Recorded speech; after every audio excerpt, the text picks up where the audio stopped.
Hello friends, welcome to SMG channel. अगर आप मेरे चैनल के ऊपर नए हो तो चैनल को सब्सक्राइब कर दो and hit the bell icon to get the latest updates. So आज के इस वीडियो में मैं डिस्कस करने वाला हूँ लास्ट FIDIS का डेटा निफ्टी के बारे में, और निफ्टी के लेवल्स को भी देखेंगे, और कुछ ऐसे स्टॉक्स हैं जहाँ पे न्यूज़ है, टारगेट्स हैं। सो उन शेयर्स को भी मैं कवर करने वाला इस वीडियो के अंदर। सो आज के दिन संडे है। सो लास्ट ट्रेडिंग सेशन जो था वो 28 अक्टूबर को था। तो वहाँ पे आप देख सकते हैं कि 1500 करोड़ की बाइंग जो है वो FIs ने की थी। वहीं पे जो है 600 करोड़ के आसपास की सेलिंग DIs ने की थी। सो आप देख सकते हैं कि दो जो ट्रेडिंग सेशन है वहाँ पे लगभग 3000 करोड़ और 1500 करोड़ के आसपास की जो बाइंग है वो FIs ने की है। सो मुझे ऐसा लगता है कि अगर फॉल ऑफ बाइंग आएगी तो निफ्टी के अंदर जो 18,000 का लेवल है वो आपको क्रॉस होते हुए देखने को मिलेगा। हालांकि जो इंडेक्स है वो अच्छा रनअप दिखा रहा है, but as followed to the stocks वहाँ पे ज़्यादा कुछ एक्शन नहीं है। सो स्टॉक स्पेसिफिक रहना मुझे ऐसा लगता है कि अभी के लिए ज़्यादा बेहतर होगा। सो अगर SGX निफ्टी की बात करें तो 18,000 का जो लेवल है वो SGX निफ्टी ने क्रॉस कर दिया। तो फॉलोड बाय हो सकता है कि ये वीक के अंदर ही, जो अपकमिंग वीक है, वहाँ पे आपको निफ्टी जो है वो 18,000 क्रॉस करते हुए देखने को मिलेगा। अगर FIS का जो इनफ्लो है वो अगर पॉजिटिव रहता है, डाउ जोन्स का भी थोड़ा बहुत सपोर्ट है अभी के लिए, क्योंकि कंटिन्यूस वहाँ पे भी बाइंग और चार्ट के अंदर तेज़ी देखने को मिल रही है। XGX भी अच्छा कर रहा है और फॉलोड बाय FIS का डेटा भी काफ़ी अच्छा आ रहा है। सो ये तीनों जो फैक्टर हैं मिलके निफ्टी को 18,000 का लेवल हो सकता है कि ये वीक के अंदर क्रॉस हो सकता है। सो डाउ जोन्स में देखें तो लगातार ज़बरदस्त तेज़ी देखने को मिलेगी। लगभग 800 पॉइंट की तेज़ी जो है वो लास्ट ट्रेडिंग सेशन 28 तारीख को आप देख सकते हैं। सो अगर मैं एक महीने का चार्ट बताऊं तो एक महीने के अंदर इंडेक्स के अंदर 15% के आसपास की तेज़ी जो है वो देखने को मिली। सो एप्पल के जो नंबर्स है वो काफ़ी अच्छा है, उसके बाद से तेज़ी जो है वो डाउ जोन्स के अंदर, US मार्केट्स के अंदर आपको देखने को मिली है। सो डाउ जोन्स का जो लेवल है वो 36,000 के अंदर, 36,000 का जो है वो ऊपरी लेवल है। और अभी अपने ऑल टाइम हाई से भी देखें तो अभी तक इंडेक्स जो है वो 10% के आसपास का करेक्शन आपको दिखा रहा है। सो वहीं अगर निफ्टी में देखें तो लास्ट जो ट्रेडिंग सेशन था वहाँ पे फ्लैट ही आपको देखने को मिला होगा। सो 17,700 के आसपास, 17,800 भी कह सकते हो। सो अपसाइड में अगर देखें तो 17,800 का जो रेंज है, 17,800 से लेके 18,100 तक का जो रेंज है वहाँ पे निफ्टी ट्रेड कर सकता है इन अपकमिंग वीक के अंदर, मुझे ऐसा लगता है। सो यही रेंज के अंदर निफ्टी ट्रेड करेगा। अगर अपसाइड, अगर FIs की बाइंग जो अगर अच्छी आती है तो ये रेंज के अंदर निफ्टी ट्रेड कर सकता है। और अगर वहाँ पे सेलिंग अगर आपको देखने को मिलेगी तो 17,400 से लेके 17,600 का जो लेवल है वहाँ पे निफ्टी आपको ट्रेड करते हुए देखने को मिलेगा। सो ये जो है वो लोअर साइड की रेंज है, और 17,800 से लेके 18,100 के आसपास जो है वो अपसाइड की रेंज निफ्टी के अंदर आपको देखने को मिलेगी।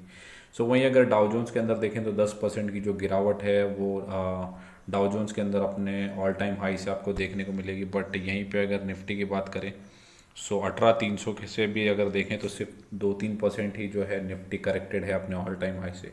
सो ये जो डिफरेंस है वो US और इंडिया के अंदर अभी देखने को मिल रहा है। सो US के अंदर जितनी इंडेक्स के अंदर गिरावट है या वहाँ पे जितनी सेलिंग हुई है उतनी यहाँ पे नहीं हुई है, क्योंकि DIs ने भी अच्छा खासा माल जो है वो पिछले एक साल के अंदर बाइंग की है।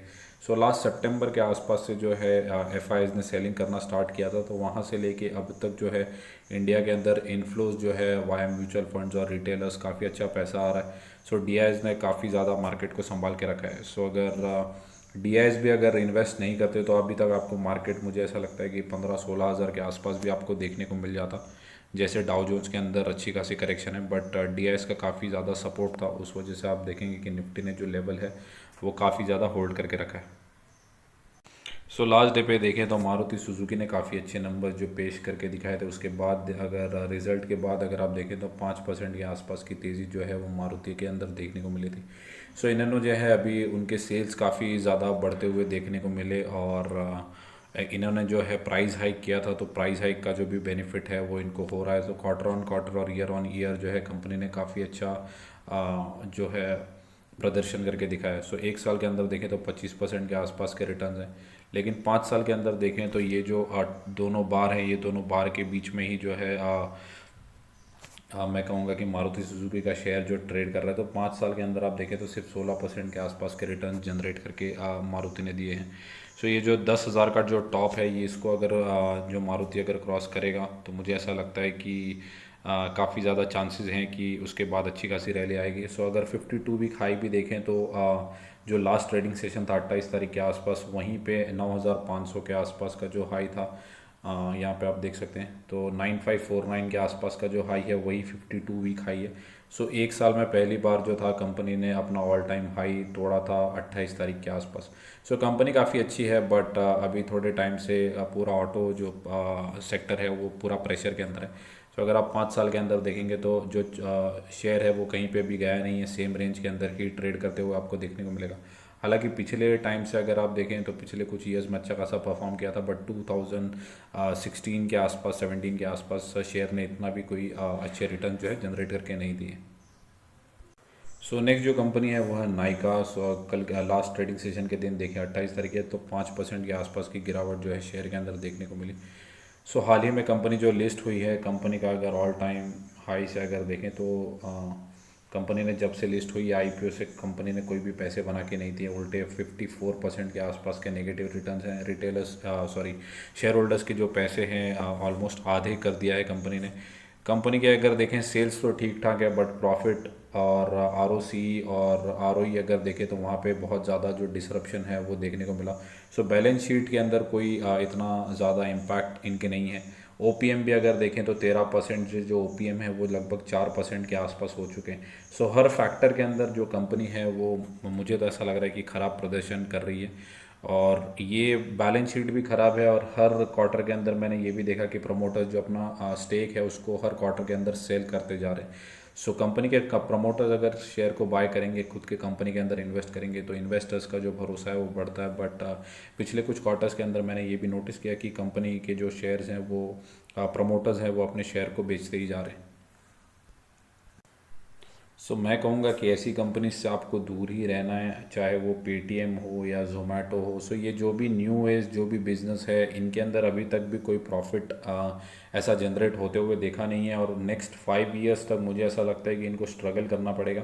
क्योंकि अगर स्टॉक मार्केट में अगर एक क्वार्टर का भी नंबर ख़राब आ जाए तो वहाँ पे काफ़ी ज़्यादा पिटाई आपको 8-10% एक एक दिन में देखने को मिलती है। हालांकि कंपनी के फंडामेंटल्स अच्छे हों फिर भी उस स्टॉक के अंदर आपको गिरावट देखने को मिलती है। यहाँ पे तो आप देखेंगे कि क्वार्टरली रिजल्ट जो है वो डिसरप्ट हो चुके हैं, ओपीएम के अंदर डिसरप्शन है, प्रॉफिट्स इतने अच्छे नहीं हैं, आरओसी आरओई के अंदर आपको कोई अच्छा खासा कोई मैं कहूँगा कोई भी पैरामीटर के अंदर अच्छा जो है कंपनी करते हुए नहीं दिख रही है।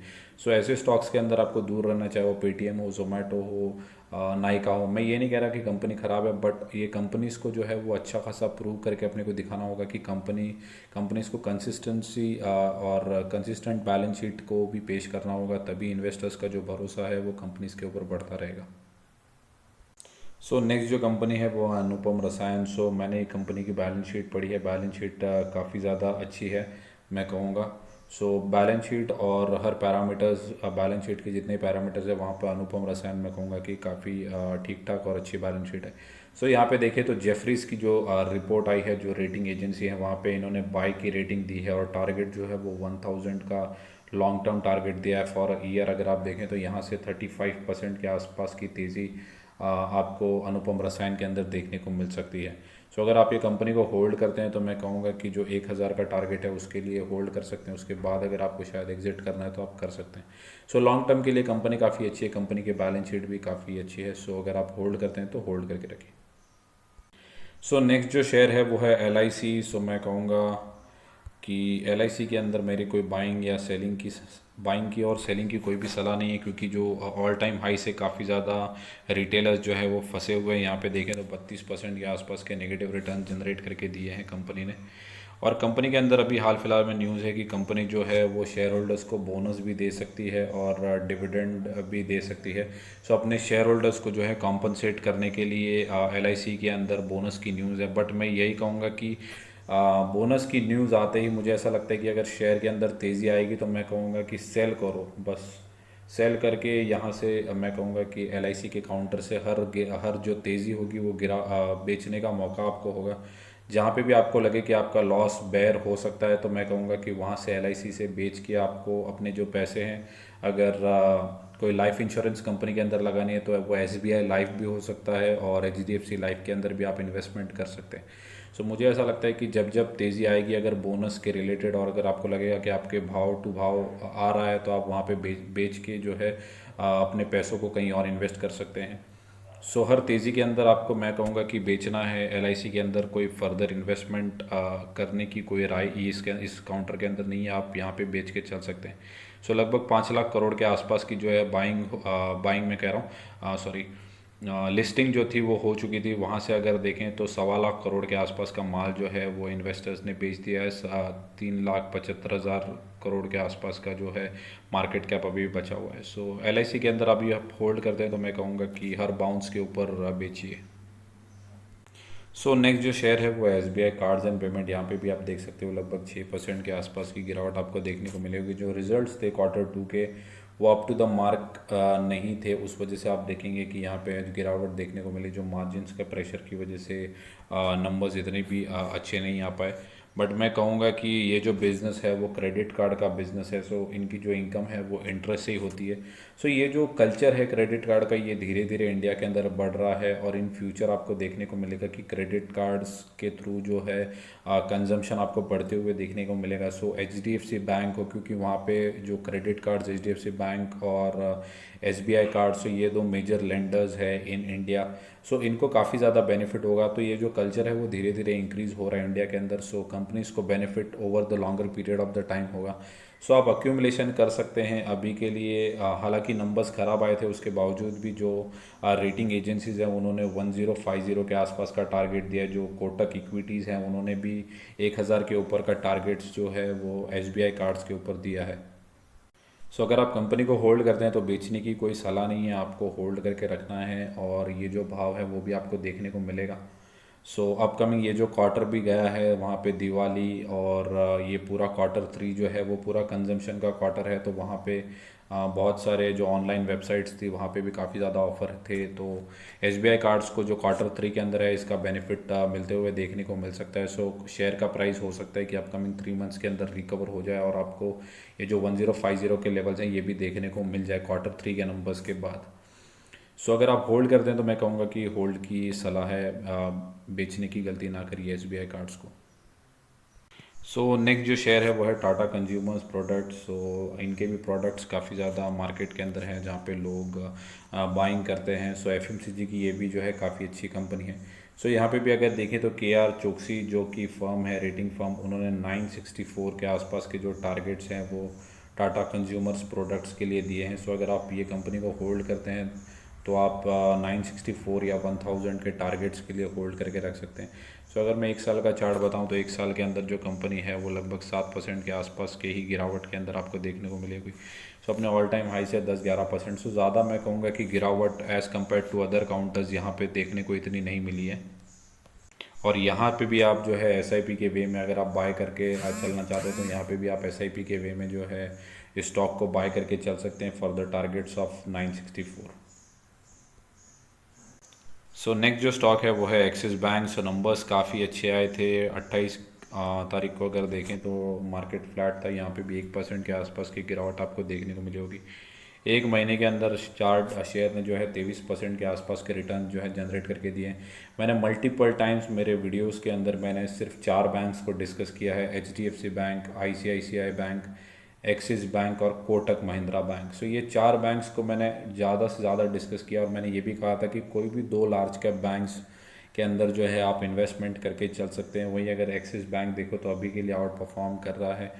इन्हें हाल ही में जो सिटी बैंक है, इंडिया का बिजनेस भी इन्होंने अक्वायर किया है। सो अपकमिंग जो भी इनके क्वार्टर्स होंगे वहाँ पे भी आपको जो इनके रेवेन्यू के अंदर बढ़ती हुई इनकम देखने को मिल सकती है। सो ये कंपनी ने जो एक्विजिशन किया है, सो अपकमिंग क्वार्टर्स के अंदर या अपकमिंग ईयर्स के अंदर इनको भी काफ़ी ज़्यादा बेनिफिट इसका हो सकता है। सकते हैं कि जहाँ पे बड़ी बड़ी कंपनी जैसे कि रिलायंस, TCS, इन्फोसिस या कोई भी आप बड़ी कंपनी देख लो वहाँ से 20 से 25% का जो है आपको गिरावट देखने को मिलेगी। बट यहाँ पे आप देख सकते हैं कि 20% के आसपास के जो है पॉजिटिव रिटर्न्स एक्सिस बैंक ने जनरेट करके दिए। वहीं अगर मैं 5 साल का जो रिटर्न्स है तो यहाँ पे 67% के आसपास के रिटर्न्स हैं। सो यहाँ पे अगर आप देखें तो पिछले 5 साल की जो परफॉर्मेंस है वो मैं कहूँगा कि काफ़ी ज़्यादा वीक है as compare to other banks. But long term का अगर मैं चार्ट बताऊँ तो शानदार ही एक्सिस बैंक ने जो है परफॉर्म करके दिया है। 26,000% के आसपास के रिटर्न जो है जनरेट करके दिए। सो आप शेयर्स को जितना ज़्यादा होल्ड करेंगे आपको उतना ही ज़्यादा बेनिफिट होगा। और अभी के लिए काफ़ी अच्छा कर रही है बैंक्स। और यहाँ पे देख सकते हैं कि लगभग 3 लाख करोड़ के आसपास की लार्ज कैप बैंक है। सो काफ़ी अच्छी बैंक है। यहाँ पे भी आप जो है एसआईपी के वे में अपने इन्वेस्टमेंट कर सकते हैं और अपने पोर्टफोलियो का हिस्सा जो है एक्सिस बैंक को बना सकते हैं। एज का मैंने वही भी कहा कि जो दूसरी तीनों भी बैंक है, चाहे ICICI, HDFC या कोटक महिंद्रा बैंक, सो वहाँ पे भी जो है आप कोई भी 2 लार्ज कैप बैंक्स को अपने पोर्टफोलियो का हिस्सा बना के वहाँ पे एसआईपी के वे में अपने पोर्टफोलियो के अंदर जगह दे सकते हैं। सो नेक्स्ट जो कंपनी है वो है KPIT टेक। सो नाम से ही पता चल रहा है कि टेक्नोलॉजी की कंपनी है। मेरे चैनल के ऊपर इसको भी, ये स्टॉक को भी मैंने काफ़ी बार कवर किया है और मैंने बाई की भी सलाह दी थी वहाँ पे भी। सो अगर 6 महीने का मैं चार्ट बताऊँ या 1 महीने का चार्ट बताऊँ तो लगभग 10% की तेज़ी जो है वो एक महीने के अंदर हो गई है। और 6 महीने का अगर मैं चार्ट बताऊँ तो 34% के आसपास की तेज़ी जो है इस काउंटर के अंदर देखने को मिली है। सो मैं मल्टीपल टाइम जो है शेयर को रिपीट करते रहता हूँ ताकि आप वहाँ पे बाइंग कर सकें। सो अगर अभी भी देखें तो 800 रुपये के आसपास का जो है कंपनी का हाई है। सो वहाँ से भी सिर्फ आपको 70-80 रुपये के आसपास का जो है डिस्काउंट आपको देखने को मिल रहा है। सो यहाँ पे भी आप SIP के वे में जो है बाइंग करके चल सकते हैं। बल्क की कोई सलाह नहीं है। 1 साल के अंदर देखें तो 133% के आसपास के रिटर्न जो है स्टॉक ने बना के दिए।